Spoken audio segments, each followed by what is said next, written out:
ஜெபிப்போம். எங்கள் அன்பின் பரம தகப்பனே, எம்மை துதிக்கிறோம், எம்மை ஸ்தோத்திரிக்கிறோம். உலகம் உண்டாவதற்கு முன்னதாகவே நீர் எங்கள் மேல் வைத்த அன்புக்கு நன்றி. அந்த அன்பினால் எமது குமாரனாகிய இயேசு எங்களுக்கு அந்த பூமியில் இரட்சகராக தந்தது இவ்வளவு பேர் ரட்சிப்பு இலவசமாய் கொடுத்தவரே எம்மை துதிக்கிறோம், ஸ்தோத்திரிக்கிறோம். சொந்த குமாரன் என்றும் பாராமல் எங்களுக்காக இயேசுவே கொடுத்தவர். அவரோடு கூட கொடுத்த எல்லா உன்னதத்தின் ஆசீர்வாதங்கள், பூமிக்குரிய நன்மைகள் யாவற்றுக்கு நன்றி. எங்களை திக்கற்றவராக விடாமல் தந்த துணையாளரான பரிசுத்த ஆவியானவருக்கு நன்றி. எழுதி கொடுத்த ஜீவனில் வார்த்தைகளுக்கு நன்றி, வாக்குத்தத்தங்களுக்கு நன்றி. அதன்படி உண்மையில் ஒரு போதுமானவரமாக இருக்கிறவரே, இந்த நாளில் நான் தியானிக்கிற வேத வசனங்களை எனக்கு எங்கள் ஒவ்வொருவருக்கும் ஆசீர்வாதமாக்கி தந்தரல வேண்டும் என்று இயேசு கிறிஸ்து நாமத்தில் தாழ்மையோடு வேண்டி கேட்டுக்கொள்கிறோம் பரமபிதாவே, ஆமென்.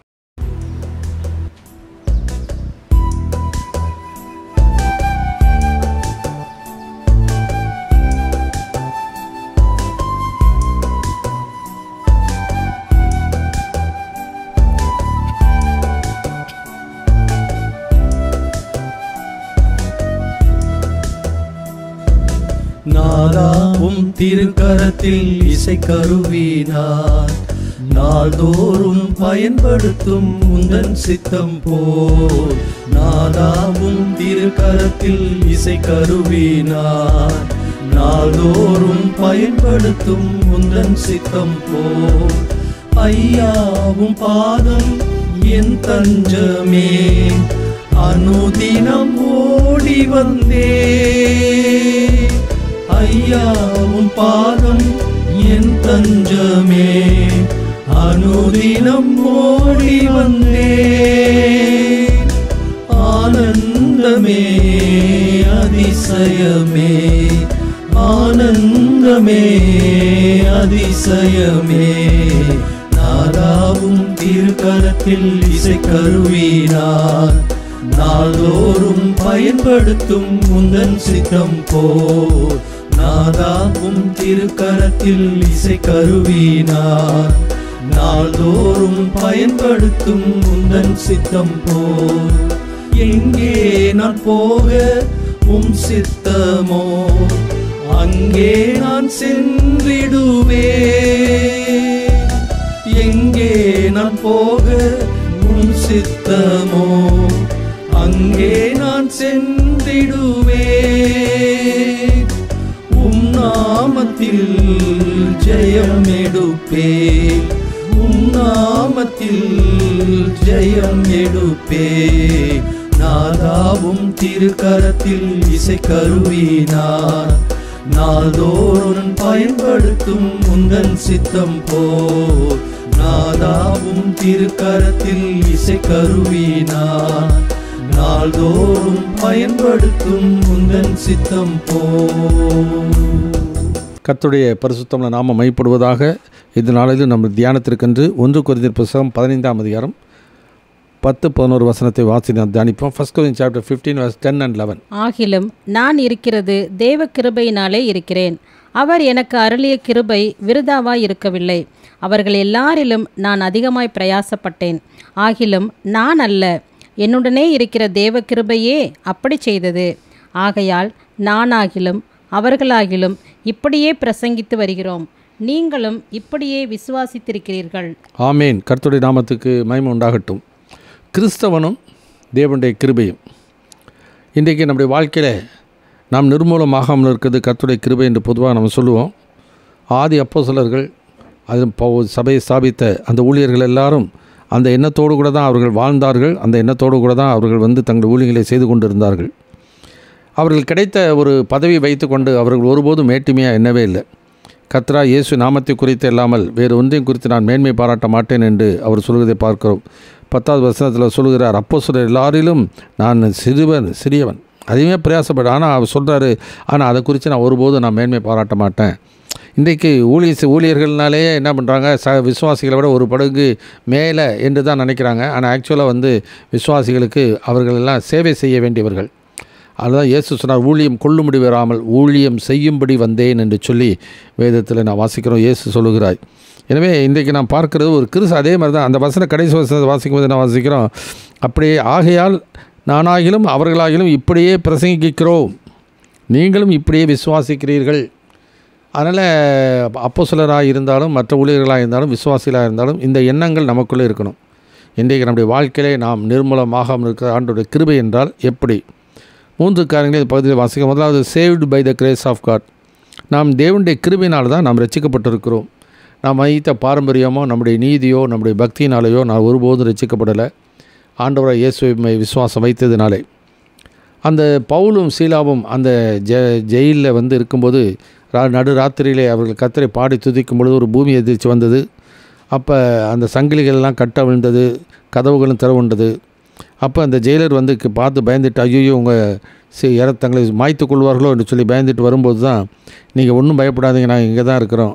அப்போ உடனே அவர் கேட்குறார், ஆண்டவன்மாரை, நாங்கள் ரட்சிக்கப்பட நாங்கள் என்ன செய்ய வேண்டும்? கர்த்தராகிய இயேசுவை விசுவாசி, அப்பொழுது நீ உன் வீட்டாரும் ரட்சிக்கப்படுவீர்கள் என்று அவர் சொல்லப்படுகிற வார்த்தையை நாம் கவனிக்க வேண்டும். அதாவது நாம் செய்கிற நீதியின் கிரிகளோ நாம் செய்கிற பாரம்பரிய சடங்கு சம்பிரதாயங்களோ ஒரு மனிதனை ரட்சிக்காது. ஏன்னா கிருபையினாலே விசுவாசத்தை கொண்டு ரட்சிக்கப்பட்டீர்கள். இது உங்களால் உண்டானது அல்ல, இது தேவனுடைய ஈவு. ஒருவரும் பெருமை பாராட்டாதபடிக்கு இது கிரிகைகளினாலே உண்டாகிறதல்ல. ஏன்னா மனிதனுடைய ரட்சிப்புக்கு என்ன தேவையோ அதை எல்லாவற்றையும் இயேசு கல்வாரியிலே செய்து முடித்து விட்டார். அது செய்து முடித்த அந்த காரியத்தின் மேலே நம்ம வைக்கிற விசுவாசம்தான் நம்முடைய வாழ்க்கையிலே அந்த ரட்சிப்பை நமக்கு தருகிறது. Faith in Jesus Christ. எனவே ஆண்டவராகிய இயேசுவின் மேலே கிறிஸ்துவின் மேலே வைக்கிற விசுவாசம் சேவ்ஸஸ், நம்மை ரட்சிக்கிறது என்று சொல்லி நான் வேதத்தில் நான் வாசிக்கிறோம். இன்னும் நிறைய இடங்களில் நான் பார்க்கும்பொழுது அப்போஸ்தலர் 4ஆம் அதிகாரம் 12வது வசனத்தை வாசிக்கிறோம். Acts chapter 4:12. அவரால் இன்றி வேறு ஒருவராலும் ரட்சிப்பு இல்லை. நாம் ரட்சிக்கப்படும்படிக்கு வானத்துக்கு கீழங்க மனிதர்களுக்குள்ளே அவருடைய நாமமே இல்லாமல் வேறொரு நாமம் ரட்சிப்புக்காக கட்டளையிடப்படவே இல்லை. அப்போ அந்த ஜெயிலர் கேட்டப்போ, நீ யாரை ரட்சிக்கப்பட என்ன செய்ய வேண்டும் என்றும் போது பொதுவாக என்ன நினைக்கிறாங்க, ஏதாச்சும் நம்ம செய்யணும், இந்த ரட்சிப்பு நம்ம கிடைப்பதற்கு ஏதாச்சும் நம்ம செய்யணும். ஒன்று நீ செய்ய வேண்டாம், இயேசு செய்து முடித்து விட்டார். அதனால் என்ன சார், நீயும் உன் வீட்டார் ரட்சிக்கப்படுவீர்கள் சொன்ன உடனே என்ன நினச்சிக்கிறாங்க சில பேர், அந்த வீட்டில் இருக்க ஒருத்தர் ரட்சிக்கப்பட்டாக்கா அதில் இருக்க அதை எல்லாருமே ரட்சிக்கப்பட்டுருவாங்க, எல்லாருமே கிறிஸ்தவர்கள் தான். அந்த மாதிரி கிடையாது. ஒவ்வொரு ஆத்மாவும் தனிப்பட்ட முறையிலே இயேசுவை இரட்சகராக ஏற்றுக்கொள்ள வேண்டியது அவசியம். அந்த பக்தி மார்க்கத்தில் வளர்க்கலாம். பக்தி மார்க்கத்தில் வளர்க்கப்பட்டாலும் தனிப்பட்ட முறையில் ஒவ்வொரு ஆத்மாவும் ஆண்டவராக இயேசுவை இரட்சகராக ஏற்றுக்கொள்ள வேண்டியது அவசியம். அதனால் நானும் நீயும் உன் வீட்டாரும் போது நீயும் சரி, உன் வீட்டாரும் சரி, உன் ஊராரும் சரி, இந்த உலகத்தில் இருக்க யாராக இருந்தாலும் சரி, கர்த்தராகிய இயேசுவை விசுவாசிப்பதின் மூலமாக மாத்திரம்தான். ஏசாயா 45:22 வாசிக்கிறோம். பூமியின் எல்லை எங்கும் உள்ளவர்களே என்னை நோக்கி பாருங்கள், அப்பொழுது ரட்சிக்கப்படுவீர்கள், நானே தேவன், வேறு ஒருவரும் இல்லை. அப்போ அவரை நோக்கி பார்த்தா தான் ரட்சிப்பு கிடைக்கும். அதனால் நம்முடைய வாழ்க்கை முதலாவது கிருபையினால தான் நான் விசுவாசத்தை கொண்டு ரட்சிக்கப்படுகிறோம். அதை நினைத்து 2வது காரியம் வாசிக்கும் போது, favour of God sustains. It not only saves but also it sustains. அது நம்மை ரட்சிக்கிறது மாத்திரமில்லை, அதுதான் நம்முடைய கிருபையினாலே நம்மை தாங்கி நடத்துகிறது. அதான் அந்த வசனத்தில் அவர் சொல்கிறார், தேவ கிருபையினாலே நான் இருக்கிறேன், ஆகிலும் நான் இருக்கிறது தேவனுடைய கிருபையினாலே. அப்போ ஆண்டவர் அந்த கிருபையை தான் நாள்தோறும் அவருடைய வாழ்க்கையில் தருகிறதை நான் பார்க்கிறோம். அந்த கிருபையானது பலவீனத்தில் அந்த பலன் கொடுக்கிறதா இருக்கிறது. கிருபையினாலே வரங்களை ஆண்டவர் தருகிறார். கிருபையினாலே இருதயத்தை சிறப்படுத்துகிறார். கிருபையினாலே நம்முடைய வாழ்க்கையிலே அந்த சத்தியத்தை அறிந்து கொள்ளவும் ஆண்டவர் அவர்கள் ஊழியத்தில் கொடுத்து எடுத்து பயன்படுத்துகிறதும் கிருபையினால தான். ஏன்னா நிறைய இடத்துல வாசிக்கும்போது 2 கொரிந்தியர் புத்தகத்தில் 4ஆம் அதிகாரத்தில் 14வது வசனத்தை வாசிக்கலாம். 2 கொரிந்தியர் புத்தகம் 4ஆம் அதிகாரம் 14வது வசனத்திலிருந்து, கர்த்தராகிய இயேசுவை எழுப்பினவர் எங்களையும் இயேசுவை கொண்டு எழுப்பி உங்களுடனே கூட தமக்கு முன்பாக நிறுத்துவார் என்று அறிந்திருக்கிறோம். தேவனுடைய மகிமை விளங்குவதற்கு ஏதுவாக கிருபையானது அநேகருடைய ஸ்தோத்திரத்தினாலே பெருகும்படிக்கு இவையெல்லாம் உங்கள் நிமித்தம் உண்டாயிருக்கிறது. அதனால் யார் ஊழியம் செய்கிற யாராக இருந்தாலும் ஆண்டவருடைய கிருபை அவர்களுக்கு ஒருத்தருக்கு கிடைக்க வேண்டியது அவசியம். அது ஆண்டவர் மேலே விசுவாசம் வைக்கணும். விசுவாசம் வைத்தாலும் ஆண்டவருடைய வாழ்க்கை ஆண்டவருக்கு ஏற்புடையதாக இருக்க வேண்டியது அவசியம். அதனால தான் வசனத்தில் வாசிக்கும்போது ரோமருக்கு 9ஆம் அதிகாரத்தில் நான் வாசிக்கும் பொழுது இப்படி வாசிக்கிறோம், விரும்புகிறவனாலும் அல்ல, ஓடுகிறவனாலும் அல்ல, இறங்குகிற தேவனாலே ஆகும். அதனால் எவன் மேல் இரக்கமாக இருக்க சித்தமாக இருக்கிறாரோ அவன் மேல் இரக்கமாக இருக்கிறார். எவன் மேல் கிருபையாக இருக்க சித்தமாக இருக்கிறாரோ அவன் மேல் கிருபையாக இருக்கிறார். அது மாத்திரமல்ல, எவனை கடினப்படுத்த சித்தமாக இருக்கிறாரோ அவனை கடினப்படுத்துகிறான்னு சொல்லி நாம் வேதத்தில் ரோமரில் வாசிக்கிறோம். அதனால் கிருபையை பற்றி கொள்ளுகிற வண்ணமாக நம்முடைய வாழ்க்கை இருக்க வேண்டியது அவசியம். மேன்மை பாராட்டாமல் தாழ்மையுள்ளோருக்கு கர்த்தர் கிருபை அளிக்கிறார். அந்த தாழ்மை சிந்தை தான் இந்த பக்தனுடைய வாழ்க்கையிலே வார்த்தையிலே நாம் பார்க்கின்றோம். அவருடைய பலவீனம் இருந்தது, அவருடைய சரீரத்தில் முள் கொடுக்கப்பட்டது. ஆங்கிலம் என்ன பண்ணுகிறார், ஆண்டவர் நோக்கி ஜெபிக்கும் பொழுது, கிருபை உனக்கு போதும், உன் பலவீனத்தில் என் பலன் பூர்ணமாக விளங்குன்னு சொன்னார். உடனே அந்த விசுவாசித்தார், கிருபையானது அவனை பலப்படுத்தினது. அதே விதமாக தான் நம்முடைய வாழ்க்கையிலும் அந்த கிருபையானது தான் நம்மை தாங்குகிறது, நம்மை வெளி நடத்துகிறது என்பதை மறந்துவிடக்கூடாது. ஏன்னா அந்த கிருபையினால் ரட்சிக்கப்பட்டோம், கிருபையினால் நிலைநிற்கிறோம். கடைசி வரைக்கும் நாம் அந்த கிருபையை பற்றி கொண்டு போக வேண்டியது அவசியம்.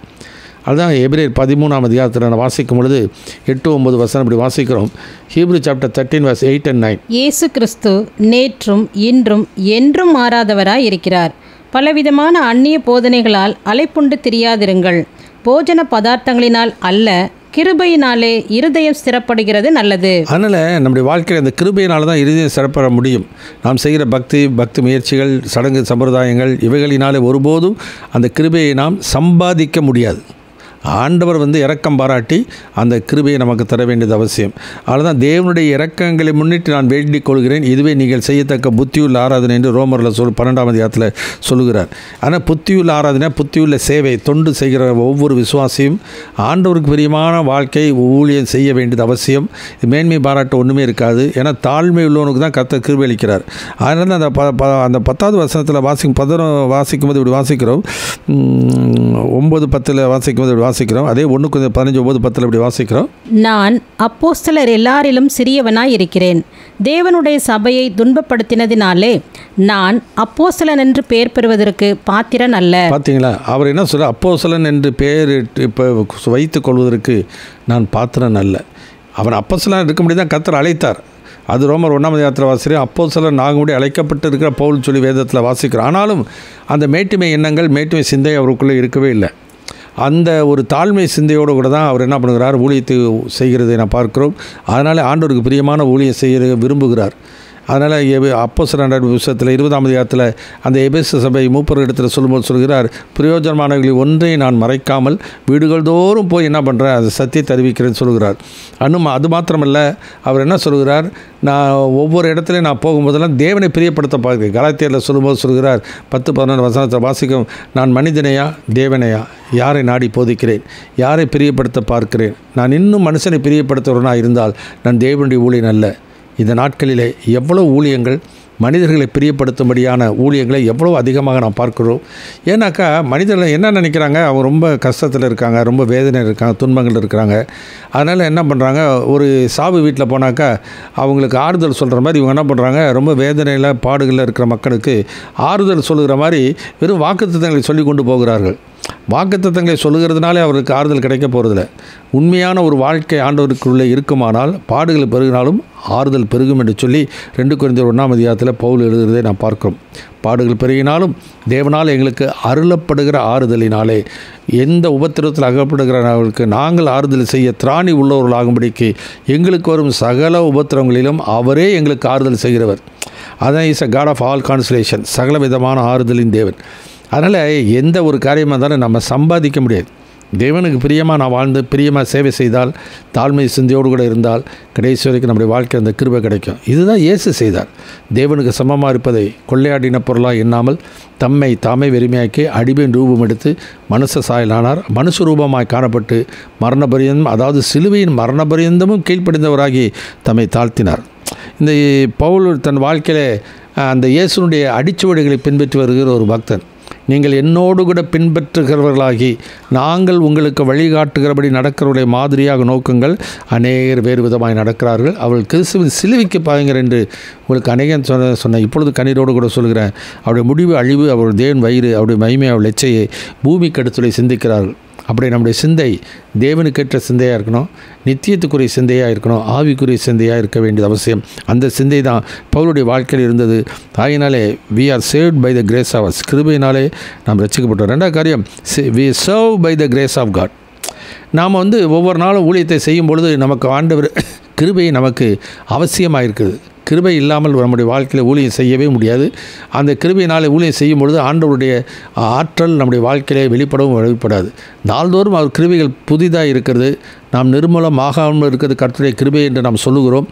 அந்த கிருபை என்று சொன்னாலும் அந்த கிருபை நம்முடைய வாழ்க்கையிலே ஆண்டவர் ஒவ்வொரு நாளும் ஒவ்வொரு ஊழியங்களிலும் நமக்கு அவர் அருளி செய்ய வேண்டியது அவசியம். அப்போ ஆண்டவருக்கு பிரியமான ஒரு வாழ்க்கையும் ஆண்டவர் பிரியமான ஒரு சேவை இருந்தால் தான் ஆண்டவருடைய கிருபை கிடைக்கும். எபிரேயர் 13:28 வாசிக்கிறோம், அசைவில்லாத ராஜ்யத்தை பெறுகிறவர்களாகிய நாம் பயத்தோடும் பக்தியோடு கர்த்தருக்கு பிரியமாய் ஆராதனை செய்யும்படிக்கு, சேவை செய்யும்படிக்கு பணிவிடை செய்யும்படிக்கு, தொண்டு செய்யும்படிக்கு கிருபையை பற்றி கொள்ள வேண்டும். அதிகமாக ஜெபிக்கிறதுனால கிருபை கிடைக்காது, அதிகமாக ஊழியம் செய்கிறதுனால கிருபை கிடைக்காது. நாம் எதை செய்தாலும் தேவனுடைய நாமத்துக்கு மகிமையாக, ஆண்டவருக்கு பிரியமாக நாம் செய்ய வேண்டியது அவசியம். ரெண்டாவது காரியம், சர்வ் பை த 2 காரியம் வாசிக்கிறோம். Persecutor of Christians. ரெண்டாவது காரியம் வாசிக்கிறோம், பெர்ஃபார்மன்ஸ் ஆஃப் த சர்ச். ரெண்டாவது காரியம் அந்த பவுல் சொல்கிற காரியம் என்ன, அந்த வசனத்தில் முந்தின வசனத்தில் நான் வாசிக்கிறோம். 9ஆம் வசனத்தை வாசிப்போம். 15:9. 1 Corinthians 15:9. நான் அப்போஸ்தலர் எல்லாரிலும் சிறியவனாய் இருக்கிறேன். தேவனுடைய சபையை துன்பப்படுத்தினதினாலே நான் அப்போஸ்தலன் என்று பெயர் பெறுவதற்கு பாத்திரன் அல்ல. அப்போ அதற்கு முன்பதாக அவர் தேவனுடைய சபையை துன்பப்படுத்தினவராக அவர் இருந்தார். அறியாமையில் அப்படி செய்தார். சத்தியத்தை அறியாத நாட்களிலே அவர் விதமாக செய்தார். அதனால் serve by the grace of God. அப்படி இருந்த மனிதனுடைய வாழ்க்கையிலே என்றைக்கு ஆண்டவர் ஏற்றுக்கொண்டாரோ அவருடைய வாழ்க்கையில் உண்மையான ஒரு மனமாற்றம் உண்டாயிற்று. ஒரு மறு பிறப்பு என்கிற அந்த பண்பு அவருடைய வாழ்க்கையில் உண்டாயிற்று. ஒருவன் கிறிஸ்துவுக்குள் புது சிறுசியாக இருக்கிறான், பழையவைகள் ஒளிந்து போயின, எல்லாம் புதிதாயின என்று சொல்லுகிற வசனத்துக்கு ஏற்ப அவருடைய வாழ்க்கை இருந்தது. 2 காரணம் வாசிக்கிறோம், persecutor of Christians and performance of the church. அதாவது சபைக்கு இருக்கிற மக்களுக்கு அது பிரயோஜனமாய், சபை மக்கள் ஆண்டவரை அறிந்து கொள்ள வேண்டும். சபை மக்களுக்கு எது நல்லது, எது பிரயோஜனமானதோ அதை தான் தன் வாழ்க்கையிலே அவர் பிரசங்கிக்கிறதை நான் பார்க்குறோம். அப்போ பெர்சிக்யூட்டர் ஆஃப் சர்ச்சின் போது அப்போஸ்தலருடைய புத்தகத்தை நான் வாசிக்கும் பொழுது ஆண்டவராகிய இயேசு கிறிஸ்து அவருடைய வாழ்க்கையிலே அவர் வாசிக்கலாம் 9 Acts chapter 9 verses 1 and 2. Saul என்பவன் இன்னும் கர்த்தருடைய சீஷரை பயமுறுத்தி கொலை செய்யும்படி சீறி பிரதான ஆசாரியரிடத்திற்கு போய், இந்த மார்க்கத்தாராகிய புருஷரையாகிலும் ஸ்திரீகளையாகிலும் தான் கண்டுபிடித்தால் அவர்களை கட்டி எருசலேமுக்கு கொண்டு வரும்படி தமஸ்குவில் உள்ள ஜெப ஆலயங்களுக்கு நிருபங்களை கேட்டு வாங்கி அவர் தமஸ்குக்கு நேராக போகிறார். கலாத்தியர் 1ஆம் அதிகாரம் 13ஆம் வசனம் வாசல. Galatians chapter 1 verse 13. நான் யூத மார்க்கத்தில் இருந்தபோது என்னுடைய நடக்கையை குறித்து கேள்விப்பட்டிருப்பீர்கள்.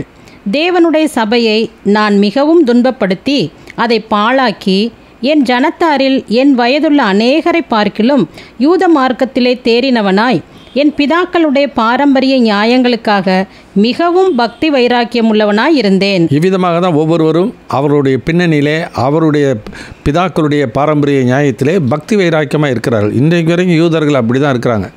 அவர்களுக்கு தேவனை குறித்த நல்ல வைராக்கியம் இருக்குது, ஆனால் அறிவிக்கேற்ற வைராக்கியம் இல்லை. அநேக சபைகள் இன்றைக்கு அவருடைய சபை கொள்கைகளை குறித்து வைராக்கியம் இருக்க ஒழிய அது ஆண்டவருடைய சித்தத்துக்கு ஏற்புடையதாக இருக்கிறதா அல்லது அவருடைய கொள்கைக்கு ஏற்புடையதாக இருக்கிறதா, இதை நம்முடைய வாழ்க்கையில் சீர்தூக்கி பார்த்து கொள்ள வேண்டியது அவசியம். பவுல் அதை பிலிப்பு நிருபத்தில் எழுதும்போது சொல்கிறார், அவையெல்லாம் எனக்கு ஒரு காலத்தில் லாபமாக இருந்தது, ஆனால் லாபமாக இருந்த எல்லாவற்றையும் கிறிஸ்துவுக்காக நஷ்டமண்டு விட்டேன், நஷ்டமண்டு எண்ணிக்கொண்டிருக்கிறேன், குப்பையாக விட்டேன் என்று சொல்லுகிறதை நாம் பார்க்கிறோம். ஏன்னாக்கா கர்த்தராகிய இயேசுவை அறிகிற அறிவின் மேன்மைக்காக எல்லாவற்றையும் நஷ்டமண்டு விட்டேன், எண்ணிக்கொண்டிருக்கிறேன், குப்பையாக விட்டேன் என்று சொல்லுகிறதை நாம் பார்க்கின்றோம்.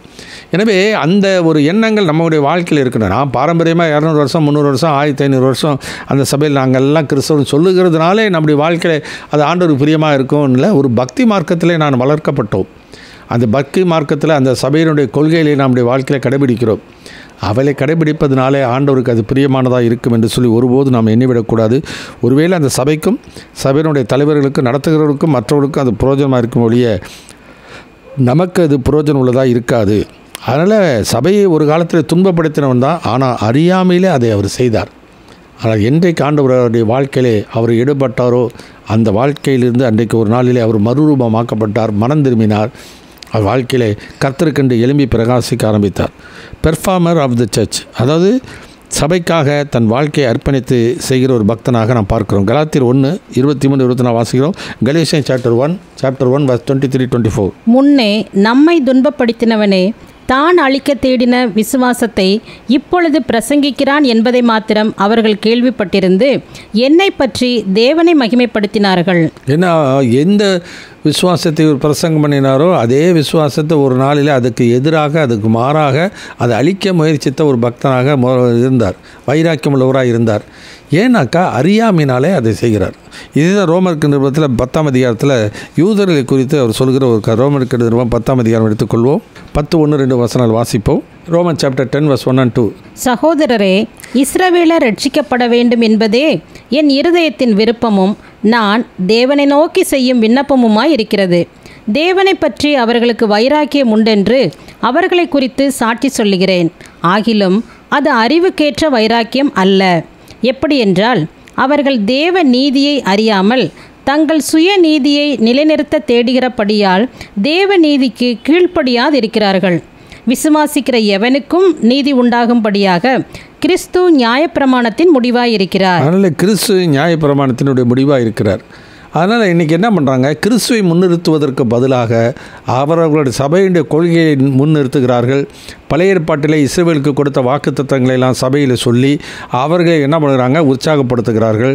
அவர்கள் அந்த வாக்குத்தத்தத்தை நம்பிக்கை வைக்க வேண்டும் என்கிற அந்த நிலையை தான் கொண்டு போகிறார்கள் ஒழிய தனிப்பட்ட வாழ்க்கையிலே இயேசுவை அறிந்து கொள்ள வேண்டும் என்கிற அந்த நிலைக்கு கொண்டு வருகிறது இல்லை. ஏன்னாக்கா, நான் விசுவாசித்திருக்கிறவர் இன்னார் என்று அறிவேன் என்று சொல்லி பவுல் சொல்கிறார். அப்போ ஒவ்வொரு விசுவாசியும் இயேசுவை தனிப்பட்ட வாழ்க்கையிலே அவன் அறிந்து, தியாலஜிக்கல் நாலேஜ் இல்லை, அது அந்த அறிவு ஏட்டு சுரக்கான்னு சொல்லுவாங்க உலக பிரகாரமாக. அது ஆண்டவரை அறிகிற அறிவுக்கு நம்முடைய வாழ்க்கை உதவாது. வேணா ஊழியர் செய்வதற்கு உதவுமே ஒழிய அனுபவத்திலே நாம் ஆண்டவரை அறிந்து கொள்ளணும். பேதுரு எழுதுகிறார், 2 பேதுரு 1:2-4 வாசிக்கிறோம். தேவனையும் நம்முடைய கர்த்தராகிய இயேசுவையும் அறிகிற அறிவினாலே உங்களுக்கு கிருபையும் சமாதானமும் பெருக கடவது. இச்சையினாலே உலகத்துக்கு உண்டாக கேட்டுக்கு தப்பி அப்படியே திவ்ய சுவாபத்துக்கு பங்குள்ளவர்கள் ஆகும் பொருட்டு மகா மேன்மையும் அருமையுமான வாக்குத்தத்தங்கள் அவைகளினாலே நமக்கு உண்டாயிருக்கிறது. அப்போ ஒன்றான மெய்தேவனாகிய உண்மையை நீர் அனுப்பினவராகிய இயேசுவையுமே அறிவதே நித்திய ஜீவன். இயேசுவை பற்றி அறிவதல்ல, இயேசுவையே நாம் அறிந்து கொள்ள வேண்டியது அவசியம். அதான் பவுல் சொல்கிறார், நான் விசுவாசித்திருக்கிறவர் இன்னார் என்று அறிவேன். அப்போ தான் அந்த இயேசுவுக்கு சாட்சிகளாக இருக்க முடியும். இயேசுவை பற்றி கேட்கும்போது நம்முடைய வாழ்க்கையில் ஒரு சபையில் போய் கேள்வி கேட்டாக்கா அவங்க என்ன சொல்லுவாங்க, அந்த சபையின் கொள்கையை தான் முன்னிறுத்துவாங்க. 1 பேதுரு புத்தகத்தில் 3:15 இப்படி வாசிக்கிறோம். 1 Corinthians chapter 3:15. 1 Peter chapter 3:15. கர்த்தராகிய தேவனை உங்கள் இருதயங்களில் பரிசுத்தம் பண்ணுங்கள். உங்களில் இருக்கிற நம்பிக்கை குறித்து உங்களிடத்தில் விசாரித்து கேட்கிற யாவருக்கும் சாந்தத்தோடும் வணக்கத்தோடும் உத்தரவு சொல்ல எப்பொழுதும் ஆயத்தமாய் இருங்கள். அப்போ நம்முடைய வாழ்க்கையில் ஒரு நம்பிக்கை இருக்கிறது. எல்லா சபைகளிலும் ஒவ்வொரு சபையில் ஒவ்வொரு கொள்கையை குறித்த ஒரு நம்பிக்கை இருக்கிறது.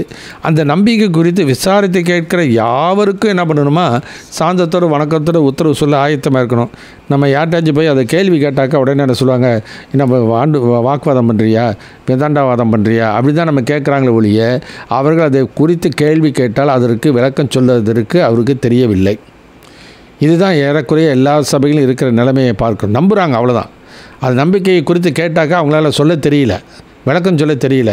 கிராஸ் கொஸ்டின் பண்ணாலும் அவங்களால பதில் சொல்ல முடியல.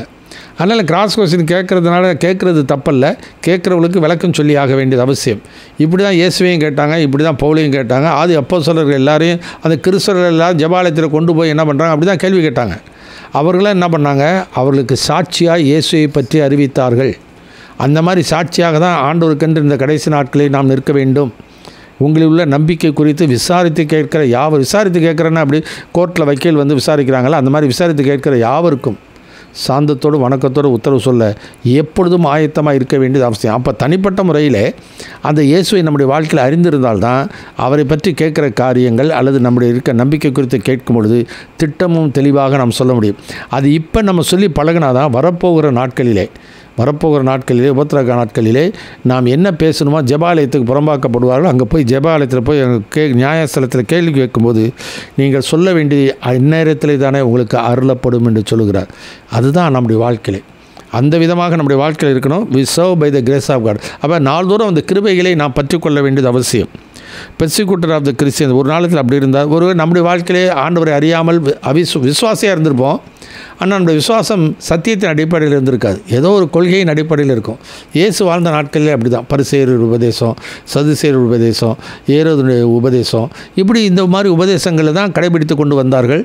ஆனால் இயேசுடைய உபதேசத்தை அவர்கள் ஏற்றுக்கொள்ளாததால் தான் இயேசுவை அவர்கள் புறக்கணித்தார்கள், சிலுவையில் ஆணையடித்து கொண்டார்கள். இதே தான் இந்த கடைசி நாட்களில் நடக்கப் போகிறது. விசுவாச துரோகம் முந்தி நேரிடும். ஏன் காரணம் என்ன? அது 2 தெசலோனிக்கர் 2 வாசிக்கும் பொழுது 9வது வசனத்திலிருந்து வாசிக்கிறோம். 2 Thessalonians chapter 2 verse 9 onwards. அந்த அக்கிரமக்காரனுடைய வருகை சாத்தானுடைய செயலின்படி சகல வல்லமையோடும் அடையாளங்களோடும் பொய்யான அற்புதங்களோடும் கெட்டு போகிறவர்களுக்குள்ளே அநீதியினால் உண்டாகும் சகலவித வஞ்சகத்தோடும் இருக்கும். ரட்சிக்கப்படத்தக்கதாய் சத்தியத்தின் மேலுள்ள அன்பை அவர்கள் அங்கீகரியாமற் போனபடியால் அப்படி நடக்கும். ஆகையால் சத்தியத்தை விசுவாசியாமல் அநீதியில் பிரியப்படுகிற யாவரும் ஆக்கினைக்குள்ளாக்கப்படும்படிக்கு அவர்கள் பொய்யை விசுவாசிக்கத்தக்கதாக கொடிய வஞ்சகத்தை தேவன் அவர்களுக்கு அனுப்புவார். எவ்வளவு ஒரு எச்சரிப்பான ஒரு வார்த்தை. கொடிய வஞ்சகத்தை தேவனே அவர்களுக்குள் அனுப்புவாராம். ஏன்னாக்கா ஆண்டவர் கொடுக்குற உபதேசத்தை அவர்கள் ஏற்றுக்கொள்கிறது இல்லை. அந்தந்த சபைகள் சொல்கிற உபதேசத்தை நம்புகிறார்கள், அதை தான் ஏற்றுக்கொள்கிறார்கள், அதற்கு தான் செவி கொடுத்து கீழ்ப்படுகிறார்கள். அதுதான் நீங்கள் எல்லாரும் எனக்கு செவி கொடுத்து உணருங்கள் என்று சொல்லி ஆண்டவராக இயேசு கிறிஸ்து யூத மக்களை பார்த்து சொல்கிறார். ஆவியானவர் இன்றைக்கு சபையில் அதே தான் சொல்கிறார். நான் சொல்லிய இந்த வார்த்தைகளை கேட்டு இவைகளின்படி செய்கிறவன் எவனோ அவனை கண்மலையின் மேல் தன் வீட்டு கட்டின புத்தியுள்ள மனிதனுக்கு ஒப்பிடுவேன். பெருமழை வந்து பெருவெள்ளம் வந்து காற்றடித்து அந்த வீட்டின் மேலே மோதியும் அது விழவில்லை. காரணம் என்ன? கண்மலையின் மேல் கட்டப்பட்டது. அதே காரியத்தை லூக்கால வாசமா ஆழமாய் தோண்டி கற்பாரின் மேல் தன் வீட்டை கட்டின புத்தியுள்ள மனிதனுக்கு ஒப்பிடப்படுவான்னு. அப்போ ஆழமாய் தோண்டினாக்கா சத்தியத்தை நல்ல சத்தியத்தை தெரிஞ்சுக்கிட்டு அந்த சத்தியத்தின் அடிப்படையிலே நம்முடைய வாழ்க்கையை அமைக்க வேண்டியது அவசியம். நீங்கள் என் உபதேசத்திலே நிலைத்திருந்தால் மெய்யாகவே என்னுடைய சீஷர்களாக இருப்பீர்கள், சத்தியத்தை அறிவீர்கள், சத்தியம் உங்களை விடுதலையாக்கும். இந்த ஒரு நிலையில் தான் பவுல் என்ற பக்தன் அந்த ஊழியத்தை செய்கிறதை நாம் பார்க்கிறோம். அந்த கிருபையை பற்றி கொண்டு வாழ்ந்தார். அந்த கிருபை நாள்தோறும் அவர் புதிதாக இருந்தது. அதனால் அதான் அந்த வசனத்தில் வாசிக்க 1:15 10 வாசிக்கும்போது என்ன ஆகிலும் நான் இருக்கிறது தேவ கிருபையினாலே இருக்கிறேன். பாடுகள் பெரிய சரீரத்தில் பலவீனம் இருந்தது, சரீரத்தில் முள் கொடுக்கப்பட்டது, அது நீங்கும்படி ஜெபித்தார். ஆண்டவர் சொன்னார், கிருபை போதும், உன் பலவீனத்தில் என் பலன் பூர்ணமாக விளங்கினார். உடனே ஆண்டவர் சொல்லிட்டார்ல, அப்புறம் அதை பற்றி கவலையாக அவருக்கு போயிடுச்சு. ஆனால் இயேசு நிமித்தம் அவருக்கு நிந்தைகளில் நெருக்கங்களில் இடுக்கண்களில் துன்பங்களில் அன்னப்படுகிறேன் பிரியப்படுகிறேன் என்று சொல்கிறார். ஏன்னா பாடுகள் பெருகினால் ஆறுதலும் பெருகும் என்று சொல்லி அந்த நம்பிக்கை, அந்த விசுவாசம், உறுதியான நிலைப்பாடு அவருடைய வாழ்க்கையில் இருந்தது. அதே காரியம்தான் ஆதி அப்போஸ்தலருக்கு இருந்தது. அதே விதமாக தான் இந்த நாட்களிலே கிறிஸ்தவர்களுக்கு இருக்க வேண்டியது அவசியம். நாம் நிர்மூலமாகாமல் இருக்கிற அவருடைய கிருபை என்று சொல்லி பிரயோஜனம் இல்லை. அந்த கிருபையை நாம் பெற்றுக்கொள்கிறோனமாய் நம்முடைய வாழ்க்கை இருக்க வேண்டியது அவசியம். Performance of the church. அப்போ அவர் என்ன பண்ணுகிறார்? அந்த சேவை செய்கிறதானது, சபைக்கு சேவை செய்கிறதானது அப்படி இருக்கணும். எபிரேயர் 12:28 வாசிக்கிறோம். அசைவில்லாத ராஜ்யத்தை பெருளாகிய நாம் பயத்தோடும் பக்தியோடும் கர்த்தருக்கு பிரியமாய் ஆராதனை செய்யும்படிக்கு, ஊழியம் செய்யும்படிக்கு, பணிவிடை செய்யும்படிக்கு, தொண்டு செய்யும்படிக்கு, சேவை செய்யும்படிக்கு கிருபையை பற்றி கொள்ள வேண்டியது அவசியம். அப்போ எது தேவனுக்கு பிரியம், தேவனுக்கு எது சித்தம் என்பதை அறிந்து செய்யணுமே ஒழிய அது அந்தந்த சபைக்கோ அல்லது எனக்கோ அது பிரியமாக இருக்குது, எனக்கு சந்தோஷத்தை கொடுக்கக்கூடியதல்ல, பரிசுத்தாவிக்கு சந்தோஷத்தை கொடுக்கக்கூடியதாக இருக்க வேண்டியது அவசியம். முன்பு நான் என் மாம்சம் மனசும் விரும்புகளை செய்து சுவாபத்தின்படி கோபாக்கினின் பிள்ளைகளாக இருந்தேன். ஆனால் தேவனோ இரக்கத்தில் ஐஸ்வரமுள்ளவராய் நம்மிடத்தில் வைத்து தயவினாலே கிருபையினால் ரட்சித்தார். இன்றைக்கு கர்த்தருடைய கண்களில் எனக்கு தயவு கிடைக்கணும், இன்றைக்கு கர்த்தருடைய நாமம் மகிமைப்படணும், அந்த எண்ணத்தோடு கூட நம்முடைய வாழ்க்கையில் இருக்கணும். அதான் சமாரிய பெண்ணை பார்த்து சொல்கிறார், நீங்கள் அறியாததை தொழுது கொள்கிறீர்கள், நாங்களோ அறிந்திருக்கிறதை தொழுது கொள்கிறோம். தம்மை தொழுது கொள்கிறவர்கள் இப்படிப்பட்டவராக இருக்க வேண்டும் என்று பிதாவானவர் விரும்புகிறார். அனுபவத்தில் ஆண்டவரை அறிந்து கொண்டு, அந்த அனுபவத்தில் ஆண்டவர் அறிந்து கொண்டு அந்த வாழ்க்கையில் அந்த காரியத்திற்காக கர்த்தரை நாம் துதித்து சோத்தரிக்கணும். ஒரு ரொட்டீனாக பாரம்பரியமாக செய்கிறதல்ல. ஏசாயா 29 13-14 வசனத்தை வாசிக்க நாம் கேட்போம். Isaiah chapter 29:13 and 14. இந்த ஜனங்கள் தங்கள் வாயினால் என்னிடத்தில் சேர்ந்து தங்கள் உதடுகளினால் என்னை கனம் பண்ணுகிறார்கள். அவர்கள் இருதயமோ எனக்கு தூரமாய் விலகி இருக்கிறது. அவர்கள் எனக்கு பயப்படுகிற பயம் மனுஷராலே போதிக்கப்பட்ட கற்பனையாக இருக்கிறது. எனவே அவர்கள் பயப்படுகிறாங்க. ஆனால் எதன் அடிப்படையில்? மனுஷரால் போதிக்கப்பட்ட கற்பனைக்கு அடிப்படையாக இருக்கிறவங்களையே ஆண்டவருக்கு முன்னதாக நாம் சேவை செய்கிறோம் என்கிற பயத்தோடு இருக்க வேண்டியது அவசியம். அப்போ என் வாயின் வார்த்தைகளும் என் இருதயத்தின் தியானமும் கர்த்தருக்கு பிரியாதையாக இருப்பதாக. அப்போ இருதயத்தில் எதை தியானித்து நாம் செய்கிறோம், அந்த நேரத்தில் பரவசமடைந்து நாம் தொழுது கொள்கிறோமா, அல்ல நம்முடைய வாழ்க்கையை அனுபவித்து அந்த அனுபவத்தை வைத்துக்கொண்டு கர்த்தரை நாம் துதிக்கிறோமா? 96 சங்கீதம் 2வது வசனத்தில் வாசிக்க சாம் நம்பர் 96:2. கர்த்தரை பாடி அவருடைய நாமத்தை ஸ்தோத்தரித்து நாளுக்கு நாள் அவருடைய ரட்சிப்பை சுவிசேஷமாய் அறிவியுங்கள். அப்போ நாளுக்கு நாள் அவருடைய ரட்சிப்பை சுவிசேஷமாய் அறிவியுங்கள் என்றால் நாளுக்கு நாள் அவருடைய கிருபை புதிதாக இருக்கிறது. அப்போ ஒவ்வொரு நாளும் நமக்கு வருகிற சோதனைகள், ஒவ்வொரு நாளும் வருகிற பிரச்சனைகள், போராட்டங்கள், இன்னல்கள், இடுக்கண்கள், நெருக்கங்கள் எதுவாக இருந்தாலும் இவைகளுக்கு மத்தியிலே ஆண்டுடைய கிருபையானது நம்மை தாங்கி வழி நடத்துகிறது. அதை நடத்தும்போது தான் நம்முடைய வாழ்க்கையில் ஆண்டவர் கொடுக்கிற விடுதலையும் வெற்றியை நம்முடைய வாழ்க்கையில் அறிந்து கொண்டு கர்த்தர் நல்லவர் என்பதை ருசித்து பார்க்கிறோம். கர்த்தர் நல்லவர் ருசித்து பார்க்கிறது மாத்திரமல்ல, நல்லவர் செய்த நன்மைகளை நினைத்து கர்த்தரை துதித்து நாம் சோத்தரிக்க வேண்டியது அவசியம். சோதனைகளுக்கு உட்பட பண்ணாதே தீமையிலிருந்து விலக்கி ரட்சித்துக் கொள்ளும் என்று சொல்கிறபடியே அந்த தீமையிலிருந்து விலக்கி ரட்சித்த இரட்சகரை நாம் தொழுது கொள்கிறோம். அது அனுபவமாக இருக்க வேண்டியது அவசியம். அதில் தான் உண்மை இருக்குது. அதனால் வெறும் வாயினாலும் உதட்டுகளினால் கர்த்தரை துதிக்கிறதுனால கர்த்தரை மகிமைப்பட போகிறதில்ல. உற்சாகமாய் தொழுது கொள்கிறதுனால கர்த்தரை மகிமைப்பட போகிறதில்ல. உண்மையாய் தொழுது கொள்ள வேண்டியது அவசியம். உள்ளத்தில் உண்மை. நீதிமொழிகள் 19ஆம் அதிகாரம் 2வது வசனத்தை இப்படி வாசிக்கிறோம். நீதிமொழிகள் 19ஆம் அதிகாரம் 2வது வசனத்தை வாசிக்கலாம். ஆத்மா அறிவில்லாமல் இருப்பது நல்லதல்ல. ஆத்மா அறிவில்லாமல் இருப்பது நல்லதல்ல. கால் துரிதமானவன் தப்பி நடக்கிறான். ஆமாம், ஆத்மா அறிவு நமக்கு அவசியம். பரிசுத்தரின் அறிவே அறிவு என்று சொல்லி நான் பார்க்கிறோம். அதனால் இருதயத்தில் உண்மை இருக்க விரும்புகிறார். அந்த ஆன்மீக அறிவு இருக்கணும் ஒழிய உலக பிரகாரமாக நம்முடைய வாழ்க்கையில் பக்தியை குறித்தோ மற்ற எந்த காரியத்தை குறித்த அறிவு இருந்து நமக்கு பிரயோஜனம் இல்லை. அப்போ உண்மையான ஒரு தொழுது கொள்ளுதல் இருக்கணும், உண்மையான ஒரு ஆராதனையாக இருக்கணும். ஜெபமும் அதே மாதிரி வாயின் இருதயத்தின் தியானமும் பிரீதியாக இருப்பதாக. உலகத்துக்கு ஒத்த வேஷம் இருக்கக்கூடாது. மிகுதியாக ஜெபம் பண்ணால் மிகுதியாக கிருபை கிடைக்கும். அது உலகத்தாருடைய ஒரு எண்ணங்கள். நம்முடைய வாழ்க்கையில் அப்படி இல்லை.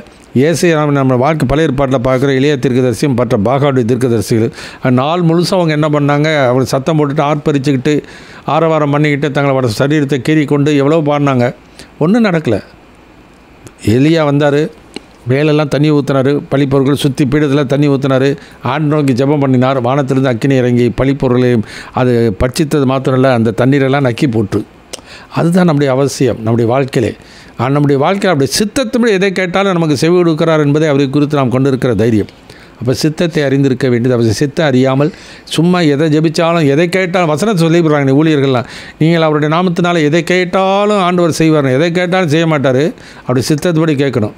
ஒரு வசனத்தை மட்டும் சொல்லிவிட்டு அது இன்னொரு இடத்துல அந்த வசனம் இன்னொரு இடத்துல மீறக்கூடாது. 1 யோவான் 5ஆம் அதிகாரம் 14வது வசனம். 1 John chapter 5 verse 14. நாம் எதையாகிலும் அவருடைய சித்தத்தின்படி கேட்டால், அவருடைய சித்தத்தின்படி கேட்டால் அவர் நமக்கு செவி கொடுக்கிறார் என்பதே அவரை பற்றி நாம் கொண்டிருக்கிற தைரியம். ஆனால் இன்றைக்கி என்ன பண்ணுறாங்க, யோவான் சுவிசேஷத்தில் சொன்ன வார்த்தை எடுத்துகிட்டு நீங்கள் நாமத்தினாலே ஒன்றும் கேளுங்க, குமாரனிலே பிதா மகிமைப்படுமா செய்வார்னு அதை மட்டும் எடுத்துக்கிறாங்க. ஒரு காரியத்தை எடுக்கும்பொழுது அது முழுசாக சொல்லணுமே ஒழிய அறகுறையாக சொல்லக்கூடாது. ஜோடு இருக்கணும், அதுக்கு பொருந்தக்கூடிய வார்த்தை இருக்கணும். அதனால் அவருடைய சித்தத்தின்படி கேட்டால் தான் செவி கொடுப்பார் ஒழிய நம்ம இஷ்டத்துக்கு கேட்டால் அது ஒருபோதும் கொடுக்கவே மாட்டார். அவர் பரலோகத்தில் இப்படி சித்தம் செய்யப்படுவது போல பூலோகத்தில் செய்யப்படுவதாக. அதான் பவுலுங்கிற பக்தன் கொலோசியர் 1:9 சொல்லும்போது சொல்கிறார், அவருடைய சித்தத்தை அறிகிற அறிவினாலே நிரப்பப்படவும். அப்போ எது சித்தம், எது ஆண்டவருக்கு பிரியமானது, எதை ஆண்டவர் என்னுடைய வாழ்க்கையில் எதிர்பார்க்கிறார், அந்த எண்ணங்கள் இருக்கணும். ஆவிக்குரியவன் ஆவிக்குரியலை சிந்திக்கிறான். மாம்ச சிந்தை மரணம், ஆவிக்குரிய சிந்தையோ ஜீவனும் சமாதானமாம் என்று சொல்லி வேதத்தில் வாசிக்கிறோம். ஆவிக்குரிய சிந்தையாக இருந்தாலும் அது தேவனுக்கேற்ற சிந்தையாக இருக்கணும். இதுதான் ஆண்டவர் பேதுருவை பார்த்து சொல்லும்போது, நீ எனக்கு பின்னாக போ சாத்தானே, நீ எனக்கு இடரலாக இருக்கிறாய், தேவனுக்கு ஏற்றவளை சிந்தியாமல் மனுஷனுக்கு ஏற்றவளை சிந்திக்கிறாய். இன்றைக்கு நாம் சிந்திக்கிற சிந்தனை ஆவிக்குரிய சிந்தையா? அது ஆவிக்குரிய சிந்தையாக இருந்தாலும் தேவனுக்கு ஏற்ற சிந்தையா, அது மனுஷனுக்கு ஏற்ற சிந்தையா?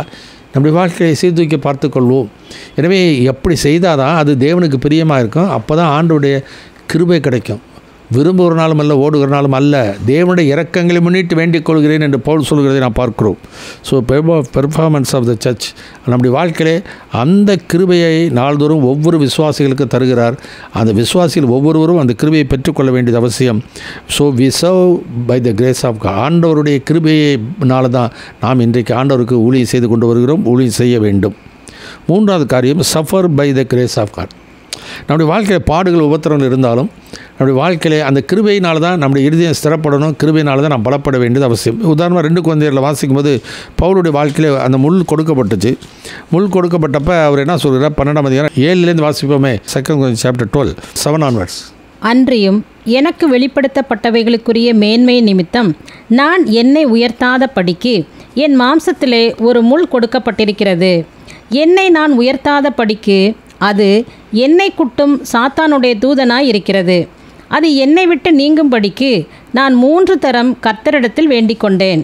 அதற்கு அவர், என் கிருபை உனக்கு போதும், பலவீனத்திலே என் பலம் பூரணமாய் விளங்கும் என்றார். ஆகையால் கிறிஸ்துவின் வல்லமை என்மேல் தங்கும்படி, கிறிஸ்துவின் வல்லமை என்மேல் தங்கும்படிக்கு என் பலவீனங்களை குறித்து நான் மிகவும் சந்தோஷமாய் மேன்மை பாராட்டுவேன். அந்தபடி நான் பலவீனமாய் இருக்கும்போதே பலமுள்ளவனாய் இருக்கிறேன். ஆகையால் கிறிஸ்துவின் நிமித்தம் எனக்கு வரும் பலவீனங்களிலும் நிந்தைகளிலும் நெருக்கங்களிலும் துன்பங்களிலும் இடுக்கண்களிலும் நான் பிரியப்படுகிறேன். எனவே ஒரு காலத்தில் சரீரத்தில் முள்ளு நிமித்தமாய் அவர் ஆண்டவரிடத்தில் அவர் ஜெபிக்கிறதை பார்க்குறோம். ஒரு முறை ஜெபிச்சார், ஆண்டவர் சொல்லிட்டாரு கிருபை போதும். 2 தடவை ஜெபிக்கிறாரு, பதில் கிருபை போதுன்ட்டா. 3வது தடவை கிருபை ஏன்னா கிருபை போதுன்னு சொல்கிறாருன்னு யோசித்தார். ஆண்டவர் கிருபை போதும்னு சொல்லிட்டாருன்னா அதுக்கப்புறம் நம்ம என்ன கேள்வி கேட்கணும்? போதும், கிருபையே போதும், ஏன்னா ஆண்டவரே சொல்லிட்டார் என்ற அந்த நிச்சயம் நம்பிக்கையோடு கூட என்ன பண்ணுறாப்புல, என் பலவீனங்களை குறித்து நான் மிகவும் சந்தோஷமாக மேன்மை பாராட்டுகிறேன். அப்போ ஒரு தடவை அதுக்கு முன்னாடி அவர் துக்கமாய் நினைத்திருந்த ஒரு வாழ்க்கை, அவருடைய துக்கத்தை ஆண்டவர் சந்தோஷமாக மாற்றுகிறார். எதனாலே? கிருபையினாலே. அதனால் பலவீனனாக இருக்கும் பொழுதே பலமுள்ளவனாக இருக்கிறேன். ஏன்னா பிலிப்பியர் 4ஆம் அதிகாரத்தில் 11-12 வசனங்களில் பவுல் என்ற பக்தன் பிலிப்பி நிருபத்தில் எழுதும்பொழுது 4ஆம் அதிகாரம் 11-12 வசனம் வாசிக்கிறோம். Philippians chapter 4 verse 11 and 12. என் குறைச்சலினால் நான் இப்படி சொல்லுகிறதில்லை, ஏனெனில் நான் எந்த நிலைமையில் இருந்தாலும் மனரம்யமாயிருக்க கற்றுக்கொண்டேன். தாழ்ந்திருக்கவும் எனக்கு தெரியும், வாழ்ந்திருக்கவும் எனக்கு தெரியும். எவ்விடத்திலும் எல்லாவற்றிலும் திருப்தியாயிருக்கவும் பட்டினியாயிருக்கவும் பரிபூரணமடையவும் குறைவுபடவும் போதிக்கப்பட்டேன். என்னை பலப்படுத்துகிற கிறிஸ்துவினாலே எல்லாவற்றையும் செய்ய எனக்கு பலன் உண்டு. இதுதான் ஆண்டவர் அந்த அப்போஸ்தலருக்கு கற்றுக் கொடுத்த பாடம். மத்தேயு 10ஆம் அதிகாரத்தில் அவர்களை இஸ்ரவேல் ஜனங்கள் மத்தியில் போய் காலம் நிறைவேற்றி தேவராஜ்யம் சமீபமாயிற்று, மனம் திரும்பி சுவிசேஷத்தை விசுவாசிகளை சொல்லி அவர்களுக்கு பிரசங்கம் பண்ணுங்கள், வியாதிகளை சுத்தமாக்குங்க, பிசாசில் துரத்துங்க, குஷ்டரோகிகளை சுத்தமாக்குங்க என்று சொல்லி அவர்களுக்கு அனுப்பும்போது, நீங்கள் வழிக்கு ஒருபோதும் என்ன பண்ணாதீங்க, பணப்பை எடுத்து சாமான் பை எடுத்துகிட்டு போகாதீங்கன்னாரு. அவன் அந்த மாதிரி போயிட்டு வந்துட்டாங்க. வந்து ஊழியர் தலைவருடைய ரிப்போர்ட்லாம் அவங்களுக்கு சொன்னாங்க. கடைசியில் மேல் வீட்டறையிலே அவர் சொல்லும்போது, கெத்செமனே தோட்டத்துக்கு போகிறதுக்கு முன்னாடி கேட்கும்போது அவர் கேட்குறாரு, நான் உங்களை அனுப்பும்பொழுது உங்களுக்கு ஏதாச்சும் குறைவுபட்டுதா அப்படின்னு சொல்கிறார். இல்லை, ஒன்றும் குறைவுபடலை அப்படின்னா. உடனே என்ன சொல்கிறாரு, நீங்கள் இப்போ வழிக்கு என்ன பண்ணுங்கள், பணப்பையை எடுத்துக்கிட்டு போங்க, சாமான் பையை எடுத்துகிட்டு போங்க அப்படின்னு சொல்லி அவர்கள் அனுப்புகிறார். ஏன்னாக்கா இவர்கள் தங்கள் வாழ்க்கையில் கற்றுக்கொண்டு விட்டார்கள்.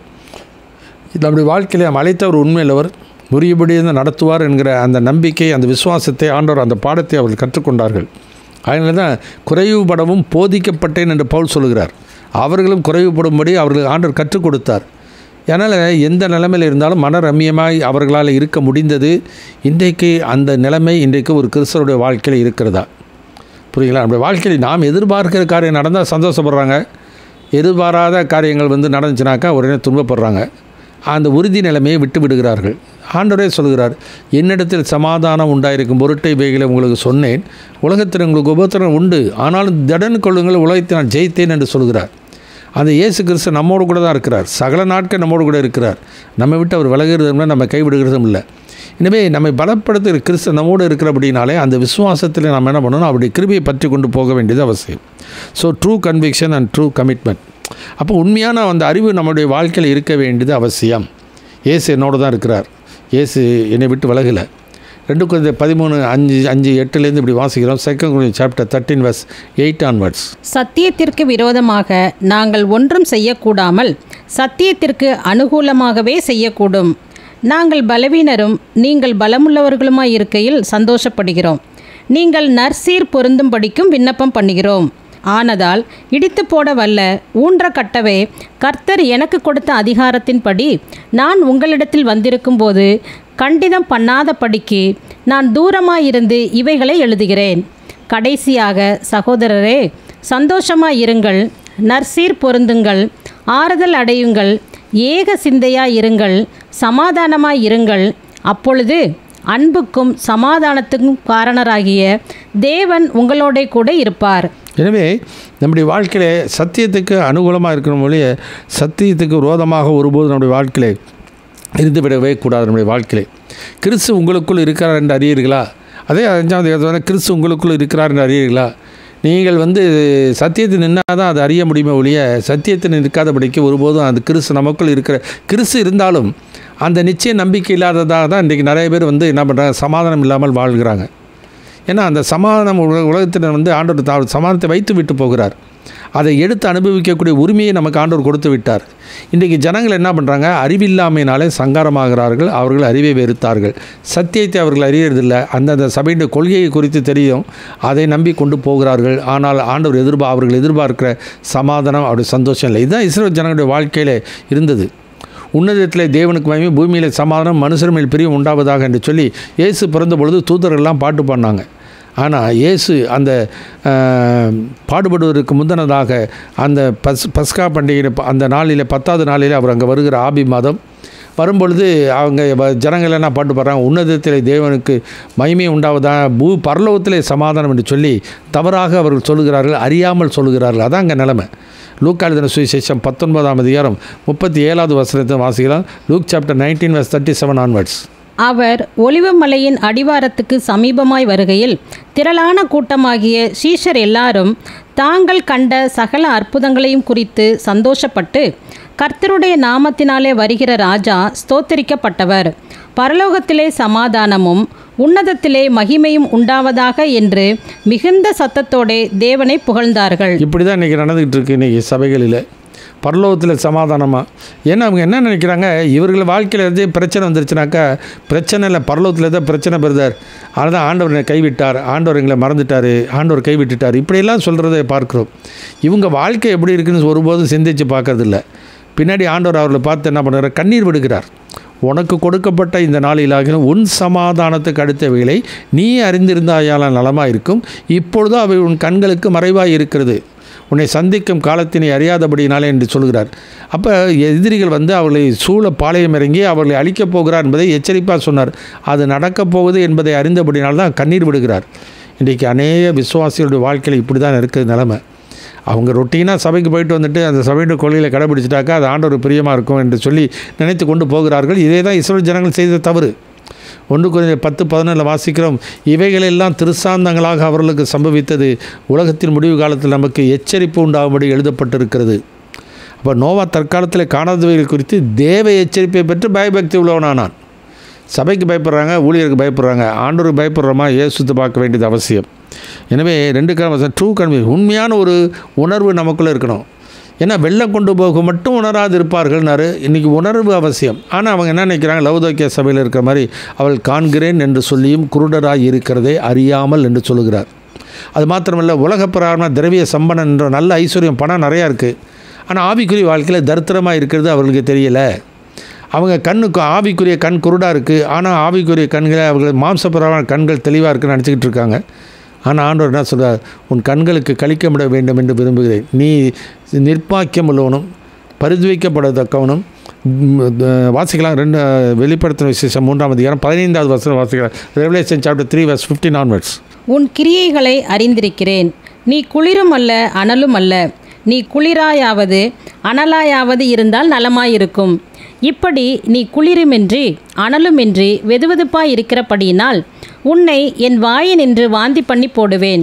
நீ நிர்பாக்கியம் உள்ளவனும் பரிதவிக்கப்படத்தக்கவனும் தரித்திரனும் குருடனும் நிர்வாணியுமாயிருக்கிறதை அறியாமல் நான் ஐஸ்வர்யவானென்றும் திரவிய சம்பன்னன் என்றும் எனக்கு ஒரு குறைவுமில்லை என்றும் சொல்லுகிறபடியால் நான் நீ ஐஸ்வர்யவானாகும் படிக்கு நெருப்பிலே புடமிடப்பட்ட பொன்னையும் உன் நிர்வாணமாகிய அவலட்சணம் தோன்றாத படிக்கு நீ உடுத்திக் கொள்வதற்கு வெண் வஸ்திரங்களையும் என்னிடத்திலே வாங்கி கொள்ளவும் நீ பார்வை அடையும் படிக்கு உன் கண்களுக்கு கலிக்கம் போடவும் வேண்டுமென்று உனக்கு ஆலோசனை சொல்லுகிறேன். இதெல்லாம் ஆண்டவர்கிட்ட தான் கேட்டு வாங்க முடியும். வெளியே எந்த ஊழியக்காரரும் எந்த சபையும் ஹோல்சேல் ஏஜென்ட் கிடையாது. அதனால் ஒவ்வொரு விசுவாசியும் ஆண்டவரிடத்தில் கேட்டு அவள் பெற்றுக்கொள்ள வேண்டியது அவசியம். அதனால் ட்ரூ கன்விக்ஷன், உண்மையான சத்தியத்தை அறிந்து கொள்ளுங்கள், சத்தியம் உங்களை விடுதலையாக்கும் என்று சொன்னார். அந்த தெரிஞ்சு கொண்டுட்டு அதுக்கு மாத்திரமில்லை, எந்த சத்தியத்தை தெரிந்து கொண்டோமோ அந்த சத்தியத்திலே நாம் நிலைத்திருக்க வேண்டியது அவசியம். True commitment is very very important. இன்றைக்கி திருமணங்கள் எல்லாம் 3 யோவானில் வாசிக்கும் போது திருமணத்தில் எல்லாரும் சொல்லுவாங்க, உன் ஆத்மா வாழ்கிறது போல் நீ எல்லாவற்றிலும் வாழ்ந்து சுகமாக இருப்பாயாக அப்படின்னு சொல்கிறாங்க. ஆனால் அதோடு நிறுத்திடுறாங்க இல்லையா, அதுக்கு முன்ன பின்ன இருக்கிற வசனங்கள் எல்லாம் வாசிக்கிறது இல்லை. வாசிக்கலாம் 3 John verses 2 onwards. 3 யோவான் 2வது வசனத்தை வாசிப்போம். பிரியமானவனே, உன் ஆத்மா வாழ்கிறது போல நீ எல்லாவற்றிலும் வாழ்ந்து சுகமாயிருக்கும்படி வேண்டுகிறேன். சகோதரர் வந்து நீ சத்தியத்தில் நடந்து கொள்கிறாய் என்று உன்னுடைய உண்மையை குறித்து சாட்சி கொடுத்த போது அவருடைய உண்மையை குறித்து சாட்சி கொடுத்த பொழுது மிகவும் சந்தோஷப்பட்டேன். என் பிள்ளைகள் சத்தியத்திலே நடக்கிறார்கள் என்று நான் கேள்விப்படுகிற சந்தோஷத்திலும் அதிகமான சந்தோஷம் எனக்கு இல்லை. இந்த சந்தோஷம் இன்றைக்கு சபையில் இருக்கா? அந்தந்த சபையின் கொள்கையை கடைபிடிக்கிறதுனால சந்தோஷம், பாஸ்டருக்கு பிரியமாக இருந்தால் சந்தோஷம். இப்படி மனிதனை பிரியப்படுத்த விரும்புகிறார்கள் ஒழிய, சக விசுவாசிகளை பிரியப்படுத்த விரும்புகிறார்கள் ஒழிய, தேவனை பிரியப்படுத்துகிறவர்கள் மிக மிக சொற்பம். அதனால தான் பவுல் சொல்கிறான், மனிதனையா தேவனையா யாரை நாடி போதிக்கிறேன், யாரை பிரியப்படுத்த பார்க்கிறேன், நான் இன்னும் மனுஷனை பிரியப்படுத்துகிறவனா இருந்தால் நான் தேவனுடைய ஊழியன் அல்ல என்று சொல்லுகிறதை நான் பார்க்கணும். இதே தான் அப்போஸ்தலர் புத்தகம் 20ஆம் அதிகாரம் 22வது வசனத்தில் 24வது வசனம் வரைக்கும் வாசிக்க. Acts chapter 20:22-24. இப்பொழுதும் நான் ஆவியிலே கட்டுண்டவனாய் எருசலேமுக்கு போகிறேன். அங்கே எனக்கு நேரிடும் காரியங்களை நான் அறியேன். கட்டுகளும் உபத்திரவங்களும் எனக்கு வைத்திருக்கிறதென்று பரிசுத்த ஆவியானவர் பட்டணந்தோறும் தெரிவிக்கிறதை மாத்திரம் அறிந்திருக்கிறேன். ஆகிலும் அவைகளில் ஒன்றையும் குறித்து கவலைப்படேன். என் பிராணனையும் நான் அருமையாக எண்ணேன். என் ஓட்டத்தை சந்தோஷத்தோட முடிக்கவும் தேவனுடைய கிருபையின் சுவிசேஷத்தை பிரசங்கம் பண்ணும்படிக்கு நான் கர்த்தராகிய இயேசுவினிடத்தில் பெற்ற ஊழியத்தை நிறைவேற்றவுமே விரும்புகிறேன். இதுதான் உண்மையான ஒரு ஊழியனுடைய அர்ப்பணிப்பு. அப்படிப்பட்ட ஒரு அர்ப்பணிப்பு தான் இன்றைக்கு இந்த ஒவ்வொரு கிறிஸ்தவனுடைய வாழ்க்கையிலும் இருக்க வேண்டியது அவசியம். அதனால் கிறிஸ்தவனும் தேவனுடைய கிருபையும் என்கிற தலைப்பில் இந்த செய்தியை நான் பார்த்தோம்.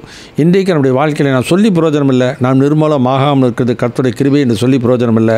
நாள்தோறும் கிருபைகள் புதிதாக இருக்கிறது. அப்போ புதிதாக இருக்கிற அந்த கிருபையை நம்முடைய வாழ்க்கையில் தேவனுக்கு பிரியமாய் நாம் வாழும்பொழுது தான் அந்த கிருபையை நாள்தோறும் ஆண்டவர் நமக்கு தருகிறார். அந்த கிருபையினால் இருதயம் சிறப்பட வேண்டியது அவசியம்.